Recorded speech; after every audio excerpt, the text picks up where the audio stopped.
अचबो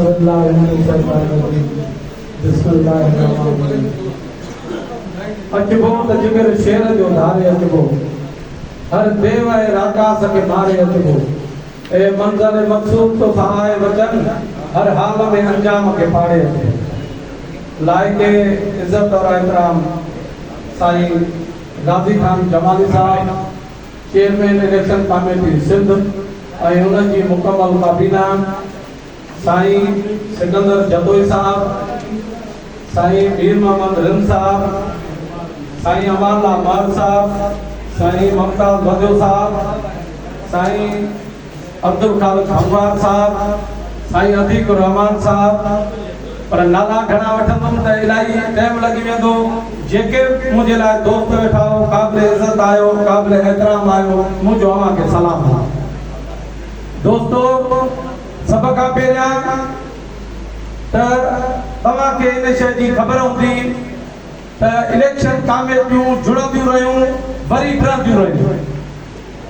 उहे जुड़नि छाते पयूं टिरनि छाते पयूं तव्हां बि ॿार न आहियो तव्हां बि उस्ताद आहियो तव्हांखे हिकु हिकु शइ वादे करे ॿुधायूं तव्हां सभु उन शइ खां वाक़ुफ़ आहियो त छा मसइलो हले पियो छा थिए पियो। दोस्तो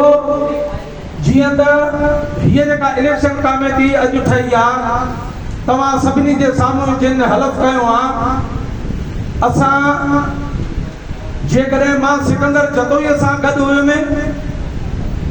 साईं गाजी खान जमाली साईं गुलाम रसूल सां गॾु हुयो मां त इहा शइ क्लियर ख़ुशीअ सां हिन वक़्तु चवां थो जो सिकंदर जदोई मूंखे आज़ादु करे वियो। मां तव्हांजे साम्हूं इहा शइ ॿुधाईंदो हलां त अॼु मां अञा हलफ़ खयो न हुयो सिकंदर जदोई गवाह वेठो आहे मां उनखे सुबुह खां चयो त जॾहिं मां हलफ़ खयो पोइ असां में तूं का बि उमेद न रखजांइ कंहिं इन शइ जी त को हाणे मुंहिंजे चवण ते का ॻाल्हि हली कमु कंदा असां अॼु न 96 खां वठी मां हिन पेटीएल में हलां थो पेटीएल जूं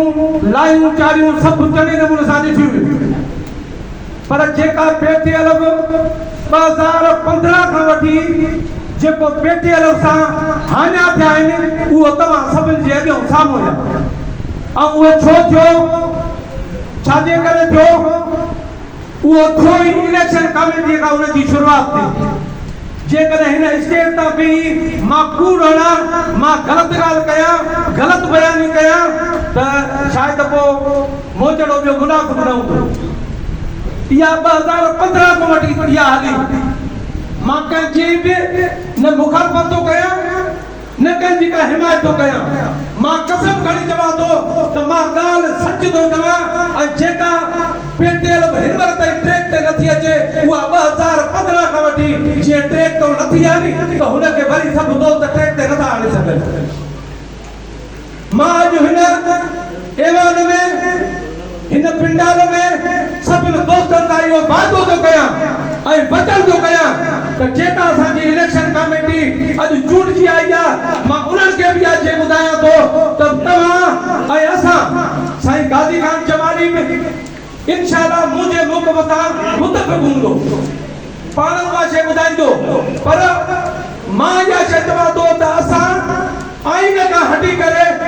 ग़लति फ़ैसिलो कॾहिं हिकिड़ो बि न कंदासीं चाहे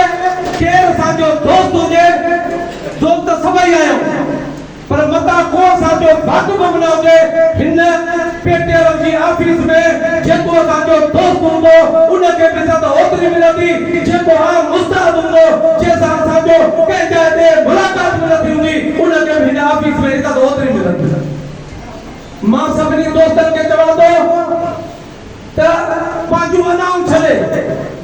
इहा शइ केर बि न चवे त हीअ इलेक्शन कमेटी जेका चूंडजी आई आहे मता सिकंदर जदोई जी भर वठंदी या साईं गुलाम रसूल जी भर वठंदी या साईं हाजी शफीक अहमद साठे जी भर वठंदी मां वचन थो कयां त असां कंहिंजी बि भर न आहियूं न कंहिंजी घुरूंदासीं न भरूंदासीं जेको दोस्त खटी ईंदो उनखे नोटिफिकेशन मिलंदो मेंबरशिप कंहिंजी बि ख़ातिर न थींदी चाहे जेके मेंबरशिप असां वटि पहुचंदी मेंबरशिप इंशाअल्लाह असां उन्हनि सभिनी दोस्तनि जी मेंबरशिप कंदासीं ऐं जेके दोस्त फार्म भरे इलेक्शनूं लड़ंदा असांजो हर मुमकिन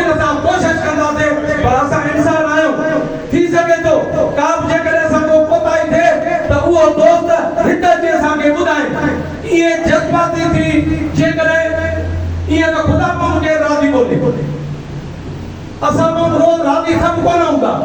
पर इहे न कनि जो सुभाणे हितां पुछण खां पोइ फेसबुक ते अॻिमें बि असांजे ख़िलाफ़ अञा आया ई न आहियूं को फ़ैसिलो कयो ई न आहे ऐं लानतनि जो कड़को आहे असांजे मथां इहे दोस्त न कनि जेकॾहिं असां का ग़लति ॻाल्हि कयूं ग़लति फ़ैसिला कयूं त पोइ इहे दोस्त असांजे मथां आङुर बि खणनि असांखे चवनि बि सही त तव्हां में हीअ ख़राबी हुई ऐं तव्हां जेको आहे तो हे फ़ैसिला सही न कया इंशाअल्लाह मां तव्हां दोस्तनि सां वचन थो कयां ऐं वादो थो कयां ऐं हिन साईं गाज़ी ख़ान जमाली असांजो वॾो आहे जेको चेयरमैन आहे असां हुन सां गॾिजी ऐं असां मां साईं खे यकीन थो ॾियारियां त असां तव्हां सां गॾु आहियूं तव्हां बि असांखे गॾु खणी हलंदव असां तव्हां सां गॾु हूंदासीं इंशाअल्लाह इहा इलेक्शन कमेटी गॾियल ऐं तारीख़ी फ़ैसिला कंदी जेके तव्हां दोस्तनि खे इंशाअल्लाह वरी उहा साॻी जान मोहम्मद जमाली वारी साईं जदू साहिब वारी ऐं साईं रफ़ीक जलाल वारी पेटियल करे ॾेखारींदासीं का हेरा फेरी न कंदासीं ऐं हिन तंज़ीम खे इंशाअल्लाह ज़रूरु हिनखे ट्रैक ते आणींदो मां तव्हां दोस्तनि जो चाहे वधीक टाइम वठी वियो आहियां तव्हांजी महिरबानी